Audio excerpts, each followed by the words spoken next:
Hey guys, welcome back. It's been a little longer than usual, but there's been a lot of work done. It's been a lot of finding bugs and fixing bugs and finding more bugs and fixing those bugs, but that hasn't stopped me. I've made a lot of improvements with the DishCreator and I'm excited to share them with you. So to start, I made a lot of improvements on the UI and tooltips when you scroll over icons. Previously, the cooking action or the cut type was displayed as a text next to the confirmation button. I decided to remove the text and make the confirmation button more prevalent.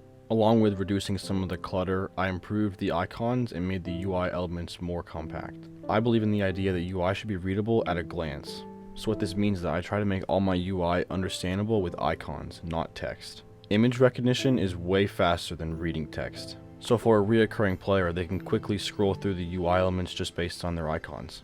Here's an example of what I believe to be bad UI design. Let me show you why I think it's bad. First of all, you'll notice everything is very spaced apart. There are a lot of gaps your eyes have to jump to read the rest of the UI. You want your UI to guide a player's eye movement in a direction.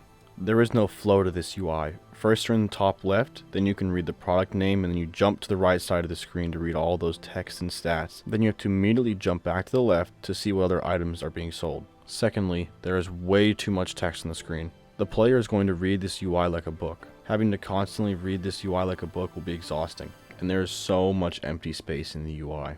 This UI for me is just generally too cluttered, and this is why I try to make my UI readable within 1-second glances. As you can see in my UI, most of the elements are in one place, and the flow starts at the top and only goes down. Not to mention, non-essential information is at the bottom.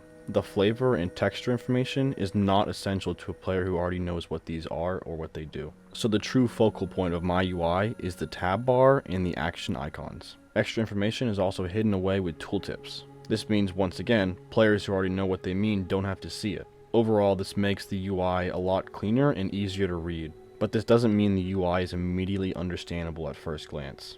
It's very difficult to get new players to instantly recognize or understand UI elements, so it's a balance between information processing and recognition. So to move on, you may have noticed these two other icons at the top. These are your sauces and spices.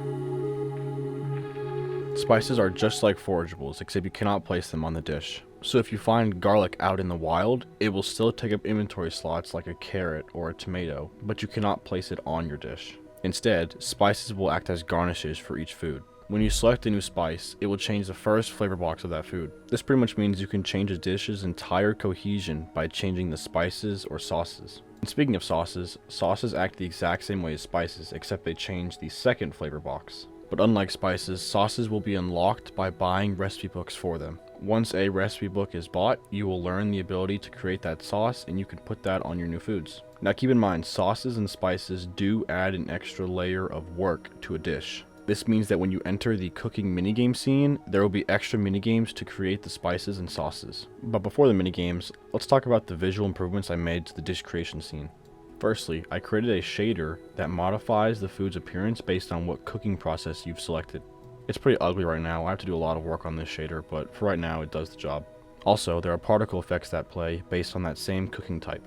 Now, when you select an action type, like slicing or dicing, the food texture and sizes will change. It's a pretty crude system right now, but it's a start. Along with some simple revamping of the visual effects, I decided to decorate the scene and remove that gross scaling background.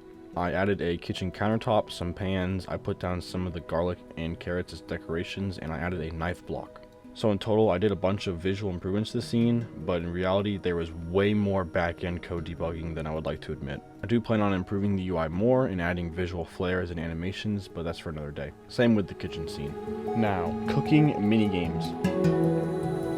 Have you ever played Cooking Mama? This is how the minigames for the cooking will be. I used to love playing Cooking Mama on my DS, so I thought, why not make the minigames just like Cooking Mama? So that's what we're going to do. I'm going to add some variations to the minigame so they're not just carbon copies of Cooking Mama. So when you select a action or cooking process in the DishCreator, when you go to the minigame scene, these will be translated over as things you have to do. So for example, if you have raw chicken and you decide to sear it and then cube it, when you go into the minigame scene, those actions will be reflected on what you have to do. These actions will be ordered, so no matter what cooking process or action type you do, certain ones will come before others. Now I haven't decided if food should be cooked at once or separately. So I'm not sure if I want to make it to where when you sear a steak, you have to wait for that steak to be done to move on to the potatoes or the broccoli of your dish. Having to manage cooking multiple things at once would definitely make it more chaotic and fun, but I don't know if I want to make it that stressful. I'm leaning towards having multiple things go on at once in the kitchen, but having gracious timers to kind of act as a cushion. Anyways, back to the minigames.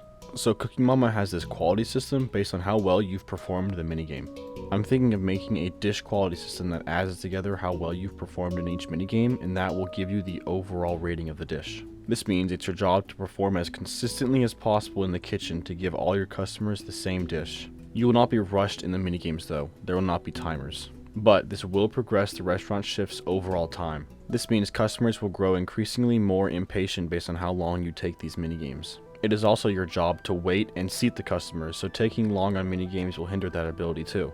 Speaking of customers, let's move on to the review system. When a customer finishes their meal, they will give one of 5 emojis. As they leave the restaurant, these emojis will appear over their head. It will give you a vague idea of how well that dish was for that customer. And at the end of your shift, you can review all customers' statements about the dishes. This will give you a more in-depth review system at the end. But I still wanted to provide the player with information about how well their dishes are doing, so that's where the emoji idea came from. Now you can get vague ideas while cooking, and near the end of the restaurant shift, you can overview all of it to see how well you did. These customer reviews are vital to getting more and more customers and having them pay more for your dishes. These reviews will also be where you find out how well textures and flavors go together. The more often you cook with a specific food or flavor, the more in-depth reviews you'll receive from customers based on how well it performs with other flavors and foods.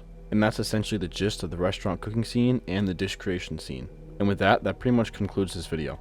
Now to be honest, the next few weeks are probably going to be really slow progress. I'm going to have to create all the foundation code for the cooking minigames, the restaurant scenes, the transitions. I'm going to have to do a bunch of modeling and lighting so everything looks correct, and it's just going to be a lot of work. So I'm not 100% certain when the next devlog will be, but hopefully no later than a month. But if you're looking for more frequent updates, feel free to join the Discord in the link on the pinned comment. Anyways, that about wraps it up, and hopefully I will see you guys soon.